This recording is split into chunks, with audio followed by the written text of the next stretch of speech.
J.T. Bridges, Andrew Payne, thanks for joining me today on Think for Christ. Thank you for having us. Yeah, happy to be here.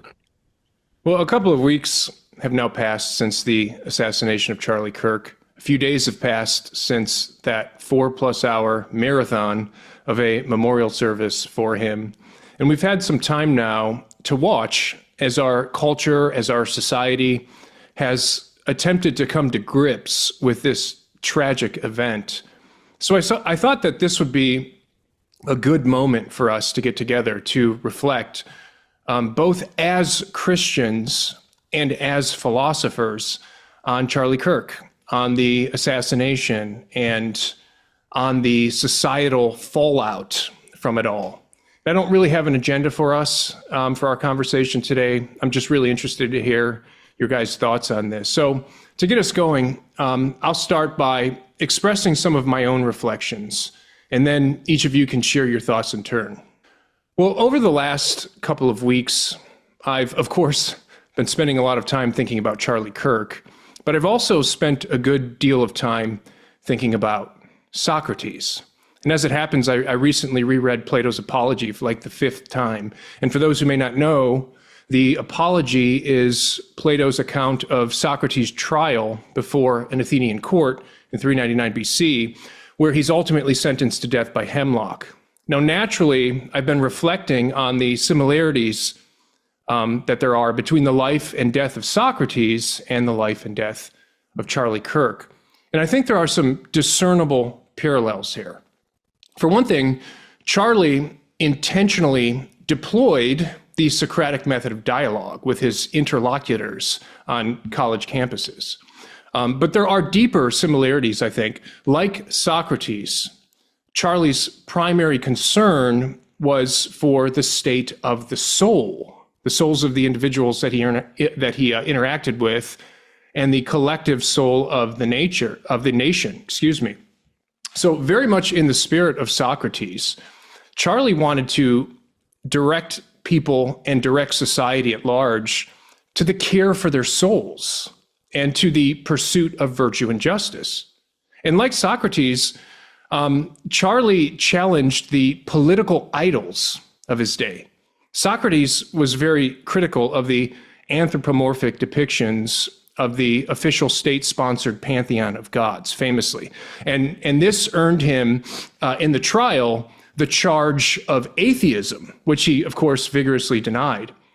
Charlie, too, was critical of the official state-sponsored woke dogma that's idolized in the American university, which earned him the false charge of hate speech or spreading hate.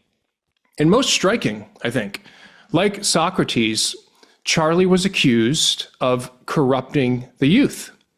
Because of his effectiveness, Socrates, as we know, was very popular with the young men of his time who would follow him around and even try to emulate what he did in conversation with others. And as we know, Charlie had a massive influence with the youth and especially with young men. Now, Socrates would ultimately be murdered because of his views about the gods or the God and because of his influence among the youth. And I think here we can see another formidable similarity. I would argue that Charlie, too, was ultimately murdered because of his beliefs about God and because of his effectiveness among the youth. And if I can mention one more point of continuity, like Socrates, Charlie was fearless and determined in the face of mortal danger. It's in the Apology that we find that famous declaration from Socrates that the unexamined life is not worth living. So Socrates was entirely unwilling to stop speaking the truth about the good, even if it meant his own death. At one point, he even tells the Athenian assembly that he must obey, quote, the God, even if it means disobeying the Athenian court. And Charlie, too, I think this has come out, was very much aware of the danger that he was in. He also refused to let fear stop him from speaking the truth about the good and from following the divine call that he saw on his own life. So I think there are a lot of parallels between the life and death of Socrates and the life and death of Charlie Kirk. And this makes, I think, Plato's Apology extremely relevant to us today. And there's something that Socrates says during his trial, in particular, that my mind has kept returning to in the wake of Charlie Kirk's assassination. Socrates tells the Athenian assembly that if they vote to kill him, they won't be causing any real injury or damage to Socrates himself. Socrates didn't believe that the soul of a just man could be harmed. Rather, the ones who would actually suffer injury, the ones who would actually be damaged from the execution of Socrates, were the citizens of Athens itself. Socrates says that it's ultimately Athenian society that's going to suffer from his own death. And this because of what Socrates provided for the soul of Athens. It was irreplaceable. And here we have Socrates' wonderful accounting of what he considered to be his divine calling to Athenian society. Socrates says that he had been divinely commissioned by the god to rouse the people, to care for their souls, and by encouraging them to love wisdom, to pursue virtue. And it's here that Socrates provides his famous depiction of himself as the gadfly of Athens. Socrates saw himself as a fly, buzzing and biting and annoying and provoking the morally sluggish horse that was Athens. The god had according to Socrates' own telling, the god had gifted him to Athenian society to arouse them from their moral slumber and from their apathetic neglect of the soul.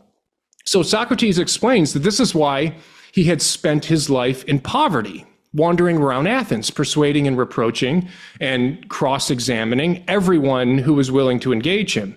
Socrates' whole purpose, that to which he dedicated his entire life, was to fulfill his divine commission from the god to awaken the people of Athens to care for their souls. Now, you guys can see where I'm going here.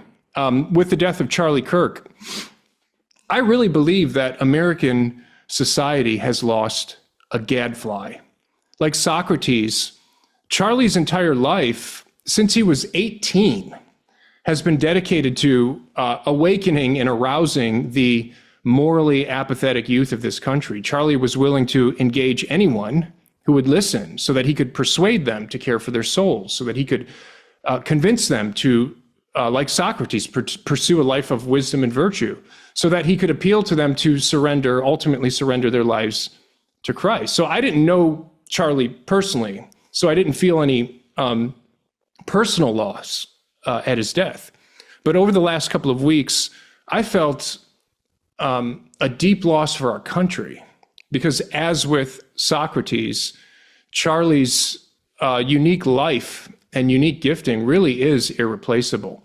But if I could let me just end this monologue here, this comparison on a positive note before I turn it over to you guys, because there is some hope at the end of the Apology. After Socrates is sentenced to die, he gives a prophecy to the Athenian court that I think is worth reading. So let me read this. He says, quote, "I prophesy to you who are my murderers, that immediately after my death, punishment far heavier than you have inflicted on me will surely await you. Me you have killed, because you wanted to escape the accuser and not to give an account of your lives. But that will not be as you suppose, far otherwise. For I say that there will be more accusers of you than there are now, accusers whom hitherto I have restrained. And as they are younger, they will be more severe with you, and you will be more offended at them. For if you think that by killing men you can avoid the accuser censuring your lives, you're mistaken. That is not a way of escape which is either possible or honorable. The easiest and noblest way is not to be crushing others, but to be improving yourselves," end quote. And of course, in a way, I think Socrates' prophecy here was in fact fulfilled. For one of the young followers of Socrates that was present at his trial was none other than Plato, right? The philosopher Plato. And of course, from Plato came Aristotle. And together these men did more to affect Western society than anyone else prior to the coming of Christ. So, as I've reflected on all of this, kind of through the prism of Plato's Apology, my hope and prayer has been that in the wake of Charlie's murder, others will rise up. Others will take his place and continue to call a nation to repentance, to call a nation to wisdom and to virtue. So that's the way my mind's been going, guys, since this tragedy. Like I said, it just happened to coincide with my rereading the Apology again, so I can't help but make these parallels. So JT, let me turn it over to you for your reflections, and then we'll hear from Andrew. Yeah, I was making some notes as you were going along, Anthony, just clarifying some of my own thoughts. I'll divide this into response as a Christian and then response as a philosopher. So the first thing is that I was spending some time in prayer. I think it was the day after Charlie got murdered, and just seeking some peace from the Lord, because it was unsettling, and it is unsettling. And something that occurred to me is this: that God and Charlie, God being the eternal one, knew from all of eternity that Charlie was going to be assassinated. This did not take God by surprise, and I found it encouraging that I think what God did for Charlie, because many people who know about his life know that he never went to college. And my niece actually, maybe 2 or 3 years ago, had an internship at Turning Point for a summer. She said that, it was a big campus and there was a lot of people, but she said, when you would see Charlie on campus, everyone would say, "Hey, Charlie." He would say, "Good morning, citizen," because of course he couldn't remember everybody's names. But I thought it encouraging that it seemed like God, knowing that Charlie would be cut down before his 32nd birthday, put this fire and urgency into him. He didn't take 4 years off and go to an undergrad college, and he seemed to be hitting the ground running as a teenager, driven to build this organization to this national and international level. And so my pastor, a few days later, said, I think Charlie Kirk accomplished in 31 years more than most people accomplish in an entire lifetime. And I praise the Father for his providence and wisdom to give Charlie that kind of fire as a young man so that he could accomplish a lifetime's worth of goals in such a short time, knowing that he was going to be cut down. So it really strengthened my appreciation for the Father and his care and providence over us. The second thing is this response from this joyous response from I would say the demonically insane that are allowed to post on social media. The Lord says that by their fruits you will know them, right? If you make a tree good, it'll bear good fruit. If you make a tree bad, so we can't see, just like we can't see the inner workings of a tree, but we can see the fruit that it bears. We don't see the inner workings of a person's heart, and it's telling that the reaction from among professed progressives was divided. That some progressives saw this absurd response and then left the Democratic Party over it, which means there's still people out there whose consciences have not been seared. But continuing in a theological reflective vein, it's this, and your commentary on the Apology reminded me of this, and that is we're called to be salt and light as Christians. And the analogy there is the difference between the sun and the moon. We're reflective light. We reflect God's truth back at the culture. And that's really what Charlie was doing. But what Jesus says in John 3 is that this is the verdict, that light has come into the world, but men love darkness instead of light, and they will not come into the light for fear that their evil deeds will be exposed. Right. And so even in the reflective light of not a perfect, but a good man who's bringing out the truth, the evil, as that darkness is dispelled, the evil can't hide. And so if it can't hide, it becomes enraged, it seems. So I think that is that's a point to be made.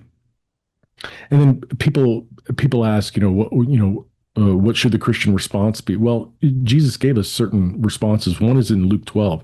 Do not be afraid of those who can kill the body and afterwards do nothing else. And as I was going over this passage with one of my friends, I said, Jesus is not saying,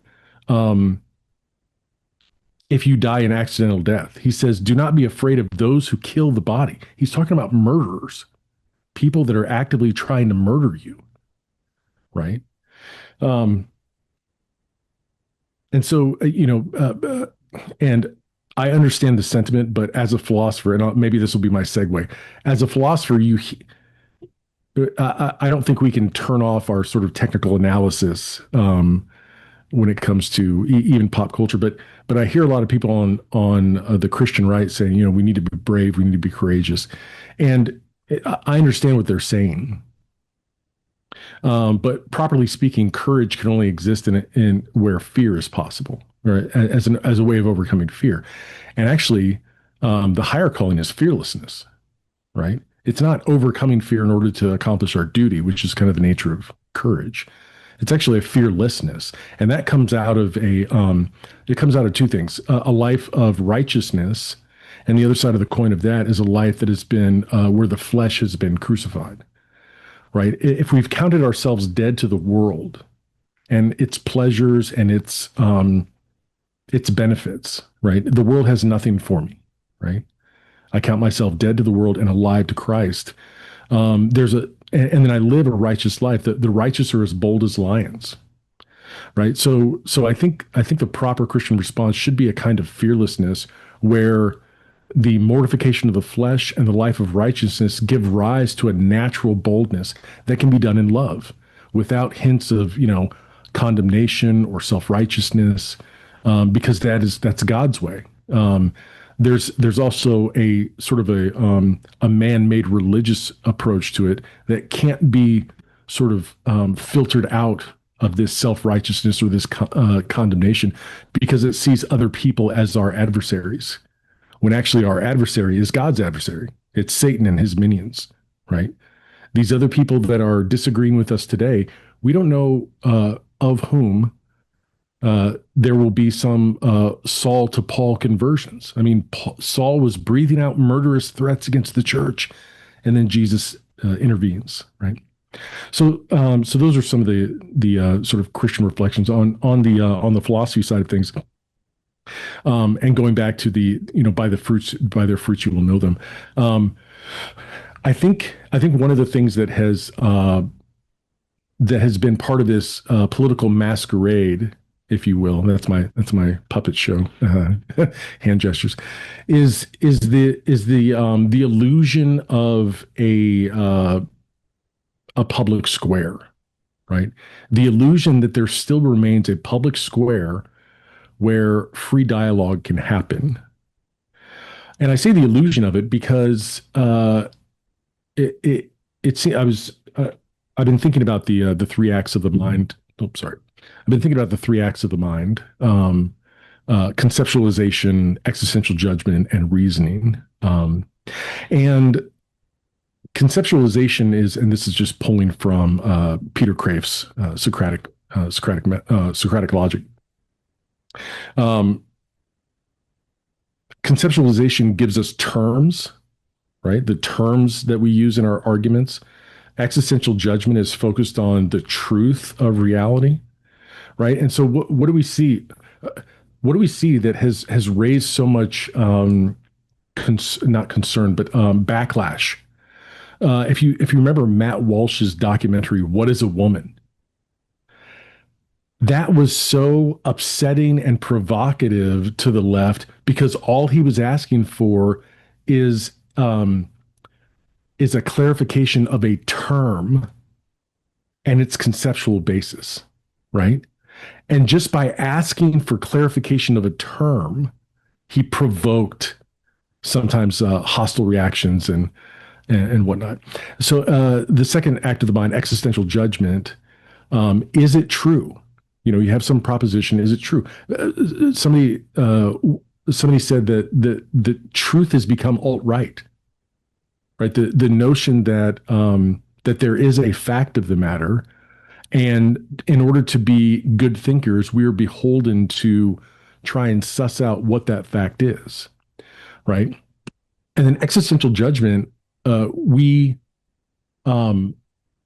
satisfy ourselves that a belief is true, that the idea in the mind accords with reality.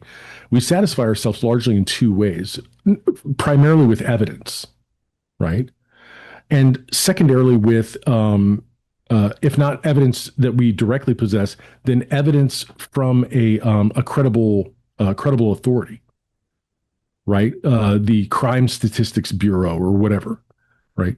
So, how do you know this or how do you know that? If you don't have direct access to the evidence, the body of evidence, then you have to at least have access to some credible authority who does have direct access to the body of evidence and is trustworthy in terms of the way they handle that. So terms, conceptualization that leads to terms, existential judgment that leads to our propositions, and then the logical structure itself, reasoning itself based on formal or informal fallacies, and then going back to the use of terms, fallacy seems to have become this word of I don't like what you're saying, right? It's lost this object. It itself has lost this objectivity of you've made an invalid move in your inferences, or that you're informally doing something like an argumentum ad baculum or misericordium or something like that, or a genetic fallacy, right? So my fear is that with this lack of it's a lack of valuing clear terms, true propositions, and logical reasoning. What is eroded is the rational and public square. And then finally, this is my last philosophical reflection, is I did a video on my channel a while back called "Why the Left Has Become Pathetic."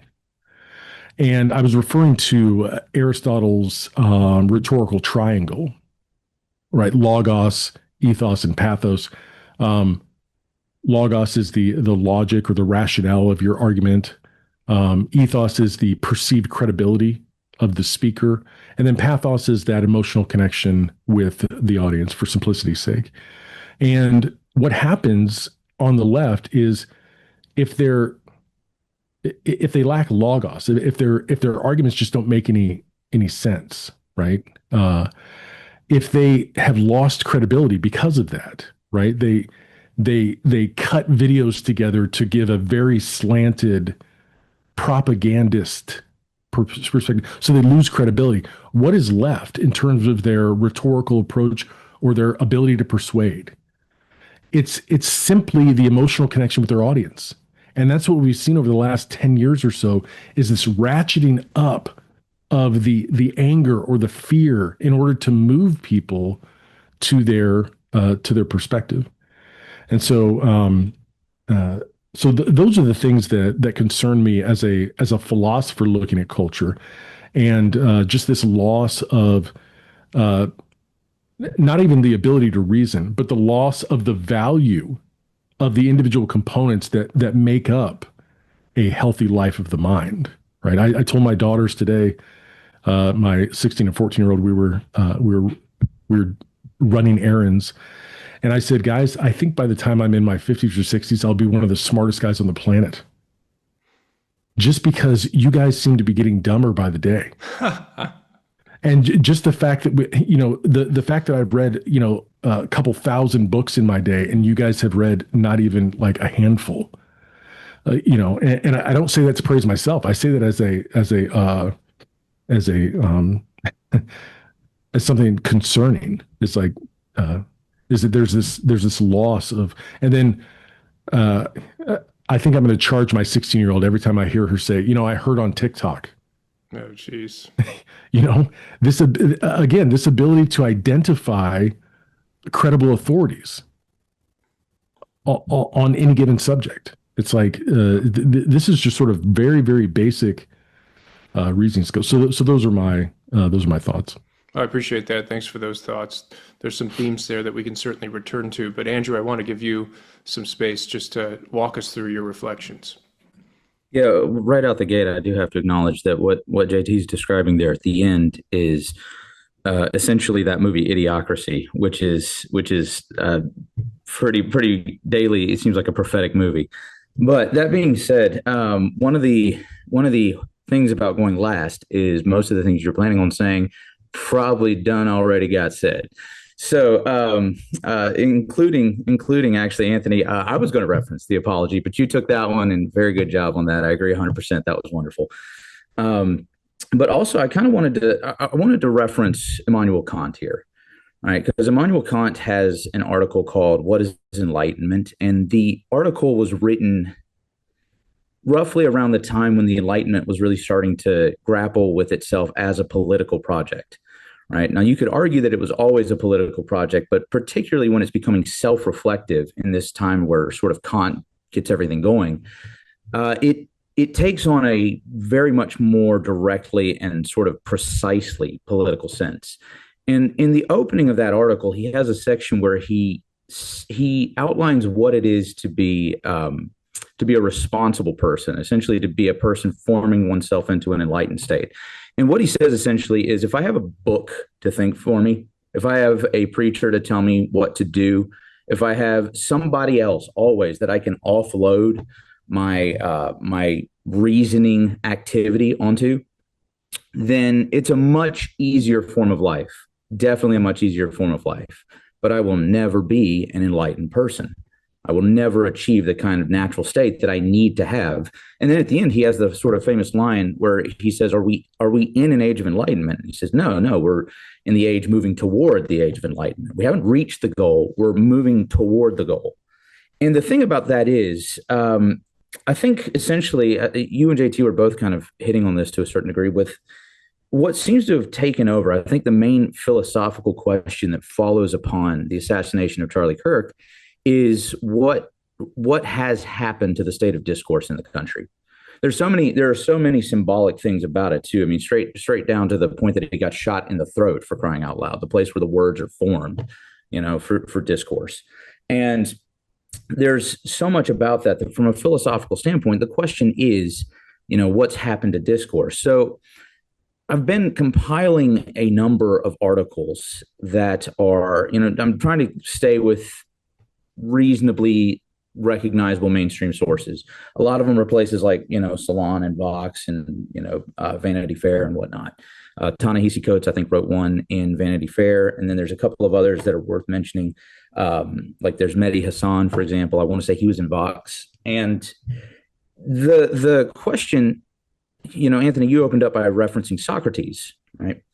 It's amazing how many of these articles talking about discourse as well recognize that there's something kind of Socratic. They inadvertently kind of give away that, there's obviously a kind of Socratic connection here, because they always open up by saying Charlie Kirk was no Socrates. Every single article that I have found has made exactly that point. They start off by arguing that he was no Socrates. And, on the surface, at least from a, prima facie kind of sense, right? He's all about debate in the public square. Right. That's the whole point. There's at least the overt sort of general link that's easy to make. And so you kind of want to step back and say, all right, I'll read the rest of the article. I'll see where you derive your argument or what your claim is to discredit him as a kind of Socrates. And so a couple of them, I believe it was, I think it was the Salon article said that he had destroyed discourse. want to say it was there's a professor at Yale that I read. I forget what his name is actually off the top of my head. His last name was Kahn. I know that. But he said that Kirk had poisoned discourse. And so the argument always seemed to be that, yes, we want to still preserve the claim that we are pro-discourse. However, we are pro-discourse under certain conditions. And those conditions have been invalidated by the behavior or maybe by the Yale professor, I think it's Tariq Khan, I want to say, at Yale, that he actually was sort of alleging that Kirk was sort of a puppet master behind the scenes, orchestrating some intimidation, threats of his kids, and so forth. That there's always this kind of an allegation that behind the scenes, there's something discrediting, something illegitimate. There's actually just a brute power move, that's ultimately at work. And the funny thing about that is, to my mind, when I'm reading these, there's the three, what's the term? It's the three masters of suspicion. The term master of suspicion was coined in a book called Freud and Philosophy by Paul Ricoeur. And the three masters of suspicion are Marx, Freud, and Nietzsche. And essentially, in their own way, each one of them is saying that, yes, while on the surface, reason would be what we are saying is occurring, dialogue, discourse, that there's this kind of rational back and forth. The reality is that, in fact, deep down underneath, it's nothing but a power play, just a brute power play. And so by subverting reason like that, bringing it back to some kind of brute power play, we ultimately, what we're really just encountering is just two different tribes duking it out in sort of masked ways. And so that's another thing that ultimately showed up in all of these different articles to which I'm referring, which is to say that they're all, particularly Mehdi Hassan is making the point that, the mask is essentially slipped and it's just fascism that's coming out, something along those lines. And so the point about tribal thought, though, that it's really just a brute power play masquerading as a kind of rational discourse, is that this is something that's been occurring for a very, very, very long time. And so the way out of it from all of these articles seems to be the encouragement of just offload your reasoning task to the experts. And then the experts will take it from there. And then the experts will actually, they'll do all the reasoning for you. And I'm thinking as a, not exactly a Kantian, but as somebody who definitely appreciates Kant's point there, this is the opposite of enlightenment. This is the opposite of the kind of thing that would form a good, productive, functioning, proper citizen, at least in the high ideal of what the citizen should be. And back to the joke about like Kirk saying, "Hello, citizen," right? Like the idea as well is that we're forming, the task is forming citizens, forming subjects, and forming subjects that will be properly functioning and even thriving in a political discourse. Now, if everything ultimately, though, has been reduced to a kind of tribal thought, then we shouldn't be surprised to find what the postmodern and usually kind of extreme leftist type figures have been saying for a very long time. And here I want to argue, or not argue, but assert that just words matter, right? The nature of what we say will, even if we kind of don't mean it, we might put it forth as a hyperbolic sense in the beginning. Discourse progresses always, and it always will reach the conclusion that maybe I didn't want to draw, but was present in the language the whole time. And there's been a long, long history of the call for revolution. And in fact, it's kind of an amusing thing that the leftists of today in 15 years will be the reactionaries that the next set of leftists will be reacting against and saying, they were poisoned by the right the whole time. They actually weren't legitimate. They failed on some ground. And the turn that always seems to happen generation after generation after generation is that the earlier generation is said to have not actually been sufficiently revolutionary. They weren't willing to actually do what was necessary to get the job done. And then anytime somebody acts out, anytime an act of violence occurs, of course, the immediate, leftist intellectuals on the scene will say, we didn't actually mean kill people. We didn't actually mean kill people, which creates then the grounds for the next generation to come along and say they were weak. They weren't serious. Right. And you see this play out again and again and again. And I went to a very, very leftist conference earlier this year where everybody was a default Marxist at the conference. Everybody's calling for revolution. And I heard several blunt statements where the goal now is just to acquire power and wield it, things like that. And the funny thing is, the sort of default assumption, again, is that to be legitimate now is to actually be the guy that no longer talks, but that takes action. But what does taking action mean? And I think we've even seen in the response to a number of, well, in sort of those articles that I was referring to that are sort of critiquing the possibility of discourse, essentially what they're saying is that discourse actually, since discourse ultimately is a mask, that's been sort of protecting this fascist overtake, that what we really need to do is just something other than the mask. And so something other than just engaging with the mask.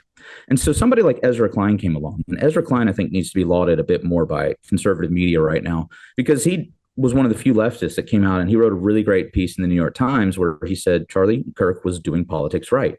And of course, every single article that I was citing before critiqued precisely that. They said, no, in fact, he wasn't.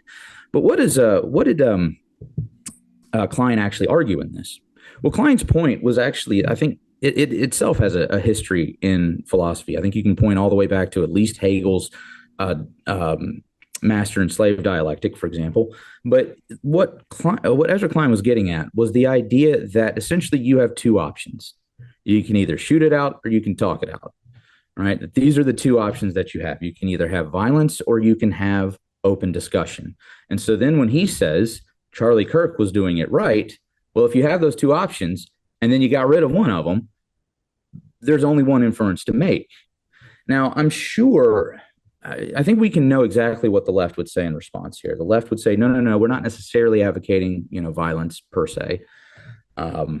Not necessarily saying no either, but they'll say we're not necessarily advocating violence, that in fact, maybe something like Kirk's words were violence, it was a mask for violence, so we need to expose that. But ultimately, we can kind of see what's happening. If you're going to react to Klein's point the way that these leftists have been reacting, then I think what it is clear is that there's only one inference to be made, and that is that violence actually is the proper response to tribal thinking.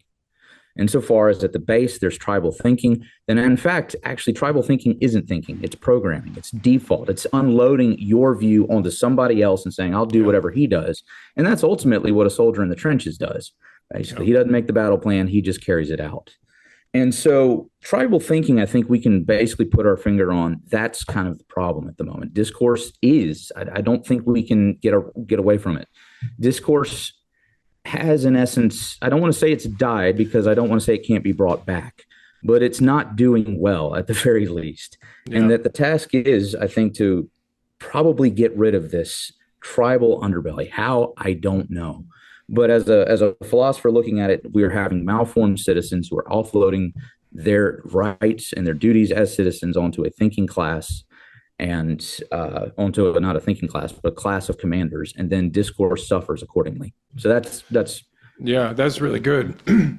It occurs to me and this ties together something that you both have kind of gestured toward, but it's very difficult to have dialogue with a person when the very basic question of the nature of the real is not agreed upon, right? So, there is a very classic tradition that says that there is a mind-independent reality, and truth is a matter of conformity of our minds, conformity of our thoughts with that mind-independent reality. And then there's another tradition of thought, Andrew, that you're talking about, this postmodern kind of thought that says that truth is just a vehicle, it's just a tool to exert our power and our will. And it's really, really hard to have conversations across these worldviews because it becomes, as you said, JT, a matter of authority, right? But another thing that has been recurring to me is just this notion, this truth that I think we've seen come to bear, that ideas have consequences, right? And specifically, ideas and conceptions shape our perceptions of the good, right? And then what we perceive as good then induces our wills and our appetites toward action. And as good Aristotelians, right, we believe that all things are desired under the nature of the good, at least the perceived good, right? So we have this individual who somehow has come to believe that taking the life of Charlie Kirk in public was a good to be pursued, right? I mean, I don't think that this is just a maniac. This doesn't, and there's no need to mention the guy's name here, but the assassin, the shooter, he doesn't seem to me just to be someone who belongs in a psych ward. And even when you read some of his text messages and in conversations with his family that the authorities have had and released, and all the information that we have, it seems that this action was ideologically driven. Okay, at least that's the way it looks right now. So the question that's been kind of in my mind is, what is the underlying ideology that would warp an individual's perception of the good and distort it in such a way that suddenly the idea of taking the life of a good man is itself a good to be pursued? And it seems to me that this guy he thought that what he was doing was a good. He thought that he was killing a fascist. He thought that he was doing something good for society. He thought that he was protecting a threatened group, be it the trans culture or the LGBTQ culture more broadly. But what he did, it seems like he thought he was doing something good for civilization, or at least a subgroup within civilization. So just to continue this philosophical reflection, what would you guys say are some of these underlying ideologies that are distorting our perceptions of the good, so that something so obviously evil would seem to some people to be a good? Yeah, I've got some notes that I jotted down that I think may tie a few of these things together. The first is that, first I want to say, Drew, thanks for your political philosophy background. That it's really proximate to this kind of discussion. But in that vein, I was reading an article about about natural law, and one of the footnotes said that that every practicum, basically every product of practical reasoning starts from something speculative. So I think what the left is trying to do is they're trying to fracture that natural connection, because what they're trying to say is that, no, we want to change with our rhetoric the truths that all these people believe, these young people believe, but we don't want them to act on the logical extension of those things. Because we never explicitly advocated for the logical extension of those things. We just tried to shift all of the truths that are preconditions to those actions, and they want to absolve themselves from the actions themselves. That's the first thing. The second thing is, I read an article a number of years ago titled "I'm a liberal professor and my liberal students scare me," and this was an article by an adjunct professor at the University of, I think, Chicago back in 2009, 2010, something like that. And he made the statement that, even back then, I can't believe 2010 is way back then, 15 years ago. That's shocking to me. But he said that these students, they were unable to accept criticism. And he said because they equate, I think this is getting at the question that you asked, Anthony, they equate personal offense with material harm. Yeah. Right?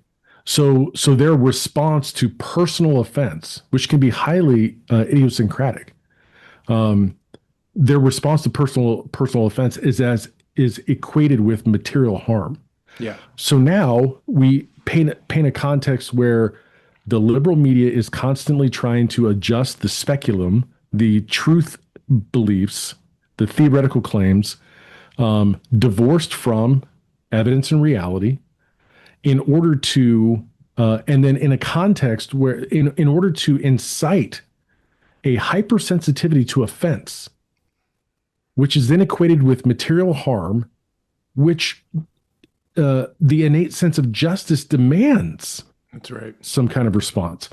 And the last thing I have jotted down here is in Jill Soane's, I can see it in Jill Sohn's Unity of Philosophical Experience, he talks about the difference. He talks about Bonaventure, I think, but in the context, he's talking about God's sovereignty and man's free will. And Bonaventure says we should err on the side of God's sovereignty because that's more pious. And Jill Sohn's response is there's nothing pious about being wrong about God, right? And he makes a statement in there. He makes a statement in there that I found extremely clarifying. He says, because piety is not self-limiting, right? This sense of moral correctness and superiority is not self-limiting. So this is why when people say the left will eat itself, and Drew pointed out that the next generation of radicals will eat the previous generation of radicals, it's, at least on my analysis, it indicates that there's this strong thread of piety that is not, it has no external limitations. And so, there was an article that a kid wrote. He's 22, 23. A couple of years ago, he got red pilled because he had just done a bunch of research on, and he's a liberal going to a school, I think University of Washington or something like that. And as a liberally minded, far left kind of politically student, he had done some research on sexual assaults on campus, right? And it was something like 10 or 12% of undergrad females had this sort of experience. So he's in a group of his peers, his friend group, and they were saying that like half, they just threw out this inflated number that was not supported by statistics, the data. And he said, well, it's actually closer to 10 to 12%. And he was ostracized from the group until he posted a public apology for not minimizing the effect of that reality on campuses, but just trying to clarify its scope. Yeah. So let's see. Oh, and the final thing is this. I was listening to Cliff. I cannot pronounce his last name. He does the campus apology. Clenchi? Starts with a K. I don't know what it is. Yeah. Anyway, so Cliff, and he was asked and answering the question about Protestants versus Catholics versus Eastern Orthodox, and I was just sort of reflecting on that, and because his response is, well, it doesn't matter what group you belong to; it matters what you've done with Jesus. You know what? And I thought a clarifying way to say that is God will only judge us individually, not as groups. God doesn't judge groups, right? And that seems to be the inverse of the opinion on the left, that they seem to be unwilling or unable to contemplate individual responsibility, individual virtues, individual vice, individual guilt or innocence. And they almost demand to be treated as not as an individual, but just as a part of a group, which goes back to Drew's point, and it goes back to this point on tribalism. What did you say, Drew? Tribalistic thinking is not thinking at all. I turned away from my mic there, but yeah. So I think it strikes at this idea that that if we move as a group, then anything that any one of us does wrong, that responsibility gets diffused over the population of that group. So it's not really my fault, or it's not really something evil I've done, you know, and then the group seems to sort of cover for that as well. So it's just this toxic, I think is the right word. Well, I definitely have some thoughts on this, but Andrew, is there something Yeah, you yeah. saying there? A couple of things, but one of the things that I think needs to also happen in terms of the return to discourse is we need to recognize that it's not inherent power, obviously enough, but part of what that involves, I think, is recognizing that discourse is actually an olive branch, that it's not my attempt to dominate you. It is an olive branch being extended to you. right? It is in fact my saying, I won't dominate you. And it's not a brute power struggle where I will attempt to dominate you, but in fact, I'm going to try to extend an olive branch to you and say, actually, instead of one of us just putting the boot on the neck of the other, let's talk this through. Yeah. And so just the very nature of the extension of discourse to the other is already the funny thing is, in those articles I'm citing, the phrase or the word dehumanization kept being thrown out, that Kirk held dehumanizing views and therefore they wouldn't debate him because he held dehumanizing views. And one of the things is, if you hold dehumanizing views, then you say, I don't think this person's worth talking to, because, right, they lack the faculty of the logos to be able to reason their way to their conclusion. And since they lack that, therefore, they just must be dominated. We saw that, for example, quite literally in the actual racist rhetoric of the past, right? Yeah. But in fact, by sort of a counter deal, if I'm going to say, you are worth talking to, then I'm saying, you have the logos, you have the same human capacity that I do, and maybe we can actually reach a resolution peacefully this way. And the funny thing is, like, Anthony, you were reading The Apology. I was just reading Plato's Republic. And the famous opening of the Republic has the encounter with Thrasymachus.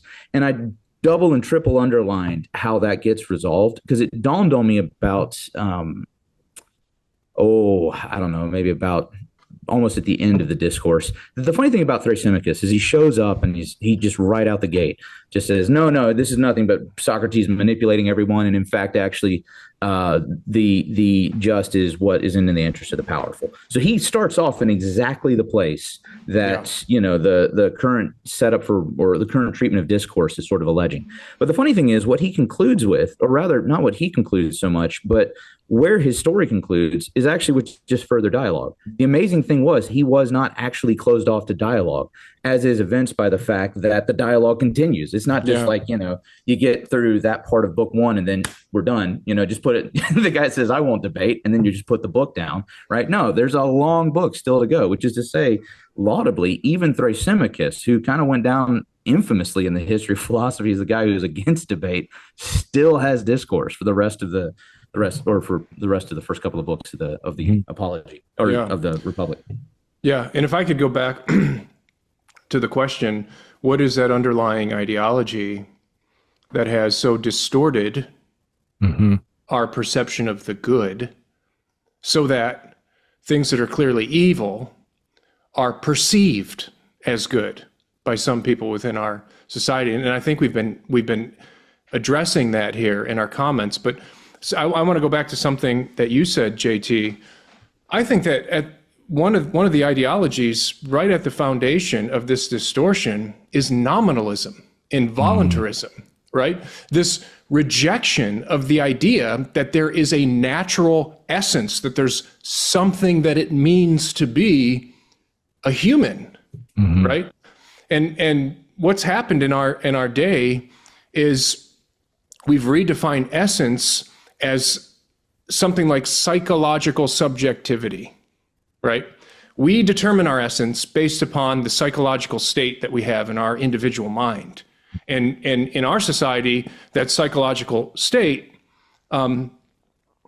ultimately and almost always gets identified in a sexual way. So what happens is our sexual identity becomes our essential identity. Yeah. Now, if you couple that with the notion that somebody already mentioned, this idea that speech is hate and that hate is violence, and therefore disagreement is hate and disagreement is violence. If you're someone like Charlie Kirk and you are speaking against a certain kind of lifestyle or a certain kind of sexual identity, if you're buying into this notion that what you are fundamentally is a matter of your own personal psychological subjectivity, and you are identifying in your very being, your identity equals your sexuality, then when someone like Kirk comes along and he challenges the idea that a man could become a woman or a woman could become a man, for you, if you're buying into this ideology, he's now challenging your very being, right? Your very essence is now existentially threatened, right? So you can see how there is kind of this indirect link between a society that takes on board a nominalism and a voluntarism, and that eliminates the notion of a shared human essence. And how you go from there, it's just kind of a short jump to this notion of hate speech as violence.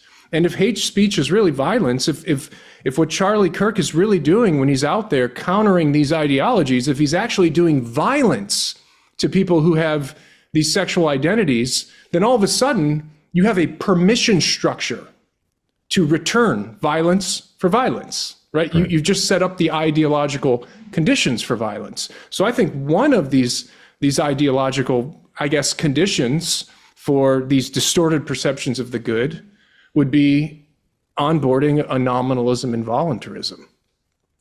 Can I add another one though to build on what you're saying? Sure. Because I don't think there's any getting around. It's even almost a trope at this point for a conservative to come out and say, it's Marx, but a trope nominalism. Yeah, exactly. Yeah. But I mean, again, well played. It's Marx. It's actually Marx, because the thing is, like, the term false consciousness is sort of emerges. Actually, I think it's Friedrich Engels that coins it. But still, the point is, JT, you were mentioning that there's sort of been this illusion of the public square. And the first real place that is particularly isolated, held aloft, and then problematized is in this sort of Marxist discourse, wherein what's being problematized is essentially that if you partake in the public square, there's sort of a purchase fee, if you will, to get in, right? And so you have to already have agreed to have the debates and the discussions on the terms of the oppressors, that kind of thing, right? And so false consciousness ends up being, you can think, generally speaking, in economic terms, you're part of the lower class, and you've already bought all the lies that the upper class have been selling you about how this system benefits everyone. And then you start pointing out how it's not benefiting you, and then it just gets weaponized against you because you've already bought all the premises that they need to then weaponize the discourse against you.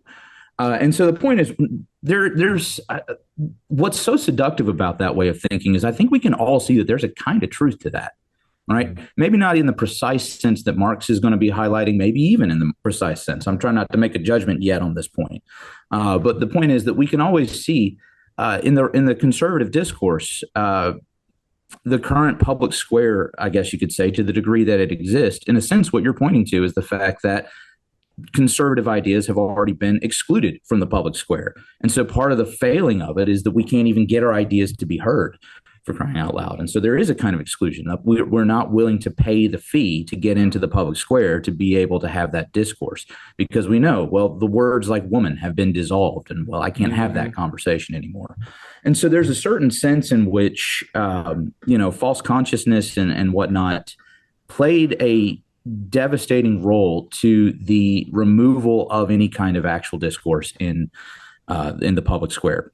Maybe it unmasked that the public square was never unbiased in the first place. That's a perfectly reasonable conversation to have going forward.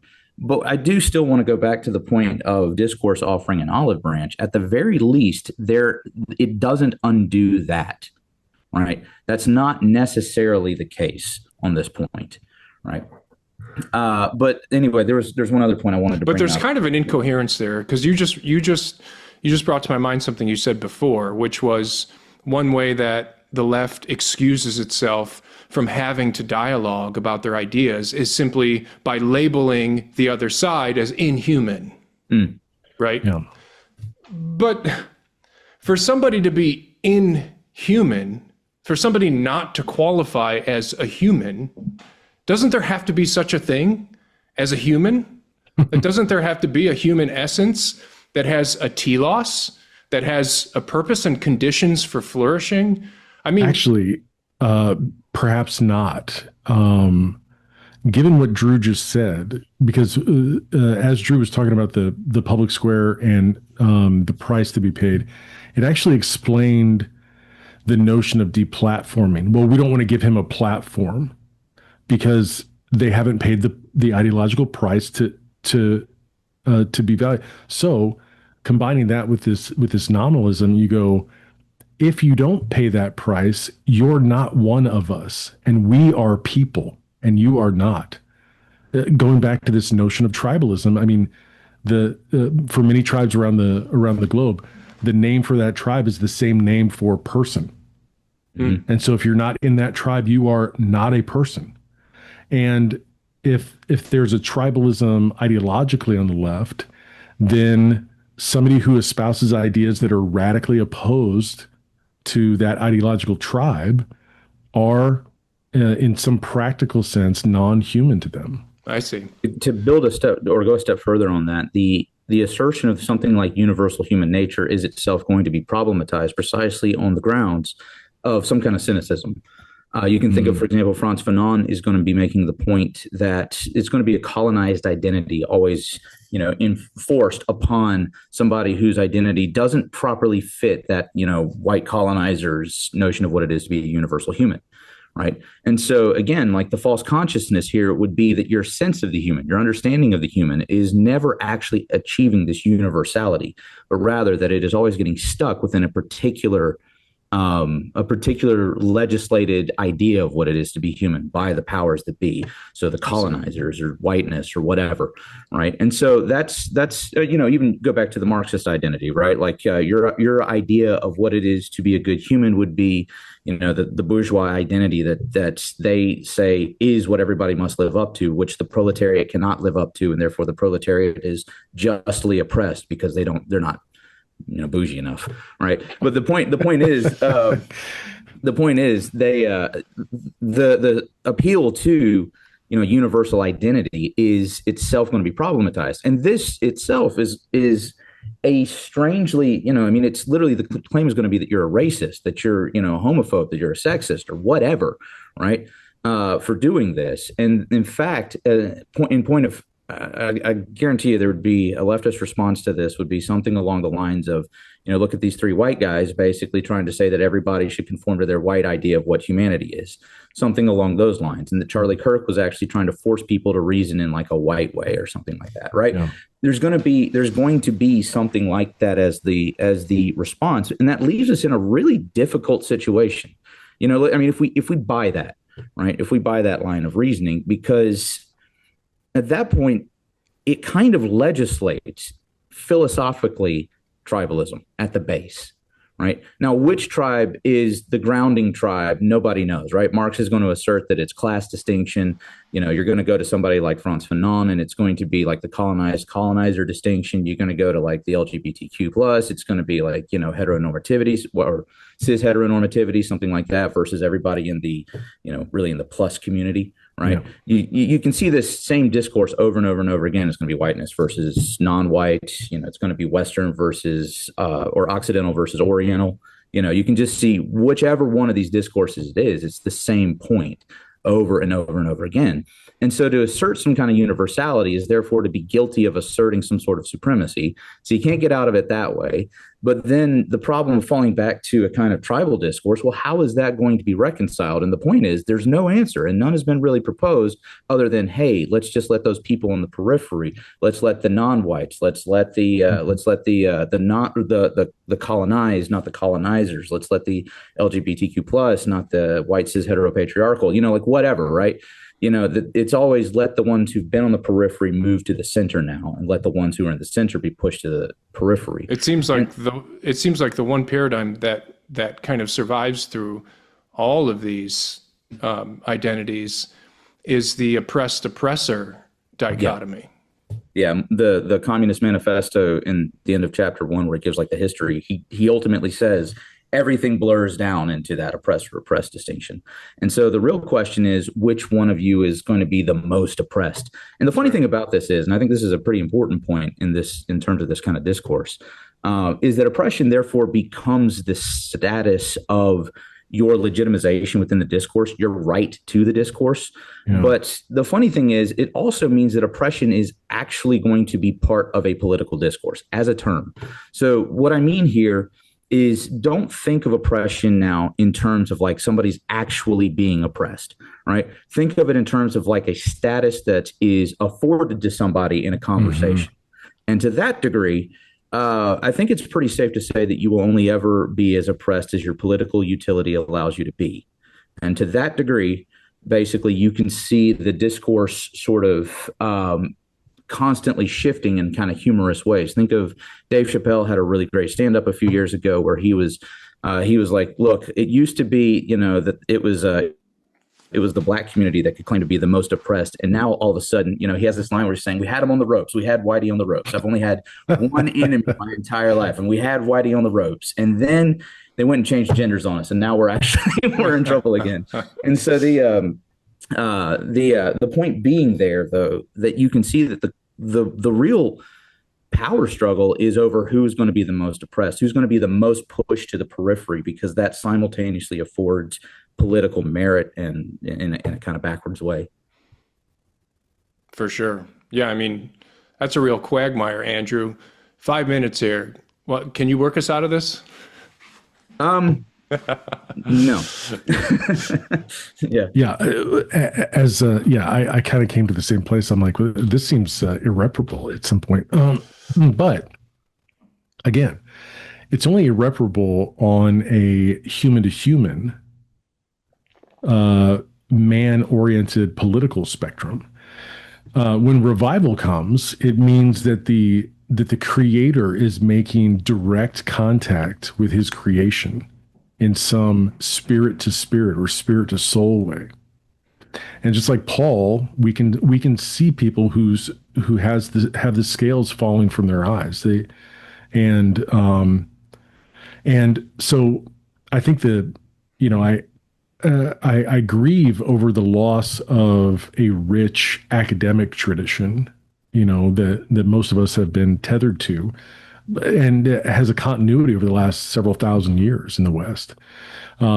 Because as teachers or academics, we go, well, what is a teacher without students? What's the use of a teacher without students? And yet, if the revival comes and is successful on a scale that previous revivals have been on, or proportionate or larger, then teachers in the church have the impetus to help those people that are coming out of the world for the first time to renew their mind.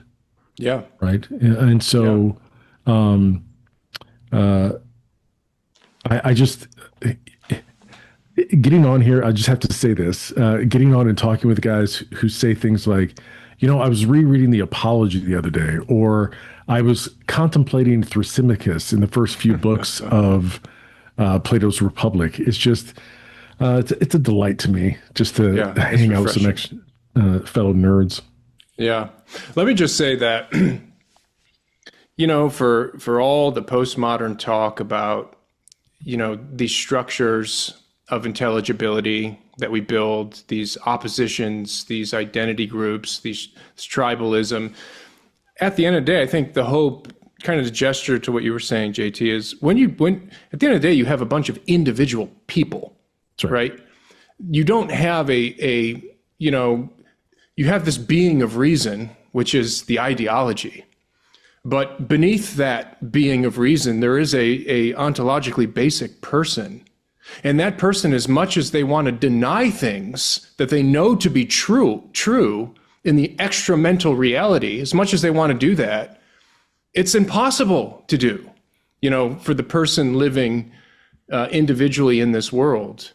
And so I think part of the, and I don't know if that makes any sense to you guys. It makes great sense to me. But part of the solution here is it's not like we have to go tackle this entire worldview, which is internally consistent and coherent, but it's person to person. When you talk to the person on the street, they don't believe everything is a conventional construct for the means of power and political control. They do believe that there is a real world out there that we can be intellectually in contact with, including a moral aspect to that world. So reality is always a contact point. When you deal with the individual, right? When you deal with the individual person, apart from these grand schema that's created by the mind of man. And the other point that I want to say, and maybe end on this, to bring it home, bring it back to Socrates, is, the point you made about revival, JT, and about the divine kind of breaking in through all the confusion and through all of these conceptual monuments that we create, through all these beings of reason. I love that phrase. Makes so much sense out of the world. Yeah. But, the divine has a way of just cutting through that like soft butter, like a hot knife through soft butter, right? Revival can just get straight to the heart. And to bring it back to Socrates, there's a really funny passage in First Alcibiades, which may or may not have been written by Plato. But anyway, the main character in First Alcibiades is Socrates, and he's talking to Alcibiades. And at one point in that dialogue, Socrates says, look, in order to be good, in order to know the truth about the good, you've got to have a teacher. You've got to have someone who teaches you the truth about the good. And I think this is actually meant for like comedic relief in this dialogue, because then Alcibiades goes, well, it's a good thing I have you, Socrates. And then he goes, but wait a minute, who taught you? And Socrates goes, oh, the God. God taught me. Yeah. So there's a sense in which this even comes out in the Apology, in some of the other dialogues, where how does Athens get someone like Socrates? How does a society so given to polytheism and sophistry, which kind of ruled the day, how do you have a breaking in of a Socrates, which leads to a Plato and an Aristotle, and so on, which I think ultimately sets the stage for the coming of Christ in some way. So the answer, at least from Plato's perspective, is you have divine intervention, right? The God plucked this person, Socrates, and gave him this mission to go to open the eyes of the Athenians. And Socrates even had his own daimon, right? His own spirit, almost like a Holy Spirit that prevented him from doing or saying certain things and kind of guided him throughout his life. So just to bring it back, Andrew, it's a very dark picture when you start to talk about the postmodern thought, the Marxist thought. It's like, how in the world do we address that? And I think your instincts, JT, are exactly right. It's none of this is troubling for God. He can break in and cause revival, and you may have taken a lifetime to construct your intellectual castle, but in an instant, God can bring those walls down. And I think that we're seeing this happen as kind of the fallout from this terrible tragedy with Charlie Kirk. And if you've been watching, especially if you watch that memorial service, I would say, guys, that the more people have probably heard the gospel, the true gospel, the call to repentance, not just some politicized gospel, but a genuine call to repentance. I think more people have heard the gospel in the last 2 weeks than perhaps in the last 20 years, if not more than that. So anyway, I think that's a good positive way to steer the conversation towards the end here. Any final words, JT or Andrew? I wanted to go back to something that kind of combining what you've been saying, Anthony, and Drew's point about discord as an olive branch. I lost my train of thought. Made my meta comment and didn't make my comment. Oh, that's what it was. It's this, that as we're dialoguing with someone, and this is Jill Sohn's sort of classical philosophy of education. What we're offering them is the truth that we think we have in us, right? And if they there was a movie in the 90s, I'm dating myself. There was a movie in the 90s called Reality Bites. And that's kind of the to Drew's point in that when we enter into dialogue, it doesn't have to be a will to power where I'm going to put my boot on your neck. And one of the ways that can motivate that is say, look, I'm going to offer you the truth that I think I have in me. You offer me the truth that you think you have and let's look at reality to see which of those is more reasonable, probable, because the consequence of, and I think the left is starting to feel this, the consequence of constantly rejecting reality itself is that at some point there's going to be reality's revenge. Reality is going to bite you. Reality has a way of breaking in, doesn't it? Yeah, that's right. And so, so that can be the motivation for fruitful discourse, not discord, is to keep reality at the forefront and go, okay, let's have our dialogue over this shared common objective reality. Good. Andrew, any parting thoughts here? Not any that are hopeful. So I'm a pessimist. It comes from reading all that Enlightenment and post-Enlightenment literature. Well, and I got a lot of pessimist literature too that I find convincing. But too much Nietzsche. No. Yeah.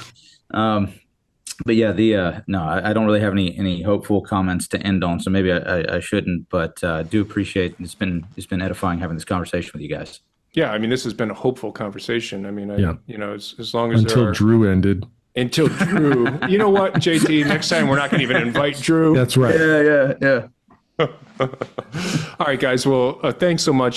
This has been tons of fun.